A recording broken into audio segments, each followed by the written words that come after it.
ഭർത്താക്കന്മാരോടാണ് കേട്ടോ. നിങ്ങളുടെ എല്ലാ കാര്യത്തിലും ഒരാൾ വന്ന് ഇടപെടുമ്പോൾ നിങ്ങൾക്കത് ഇഷ്ടമാവുമോ? നിങ്ങൾ അത് ചെയ്യരുത്, ഇത് ചെയ്യരുത്, അവിടെ പോകരുത്, വീട്ടിൽ വെറുതെ ഇരിക്കരുത്, വേറെ ജോലിയൊന്നും ഇല്ലെങ്കിലും വീട്ടിൽ റൂമിൽ പോയി കിടക്കരുത് എന്നൊക്കെ നിങ്ങളുടെ അടുത്ത് എപ്പോഴും ഒരാൾ വന്ന് പറയുകയാണെങ്കിൽ നിങ്ങൾക്കത് ഇഷ്ടമാവും. എന്തായിരിക്കും നിങ്ങളുടെ റിയാക്ഷന്?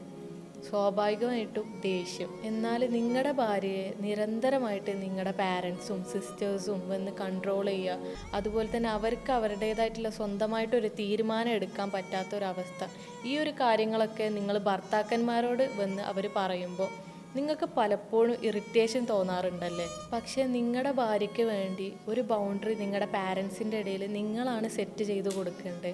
ഇതേപ്പറ്റി അവളെ നിങ്ങളുടെ പാരൻസിനോട് പോയി പറയുമ്പോൾ ഉമ്മയെ എതിർക്കൽ അല്ലെങ്കിൽ തർക്കുത്തരം പറയുന്നവൾ എന്ന് അവൾക്ക് ഉമ്മ പേരിടും. അപ്പോൾ അതിനേക്കാൾ നല്ലത് നിങ്ങൾ തന്നെ അവൾക്ക് വേണ്ടി ഒരു ബൗണ്ടറി നിങ്ങളുടെ പാരൻസിൻ്റെ അടുത്ത് കീപ്പ് ചെയ്ത് കൊടുക്കുക.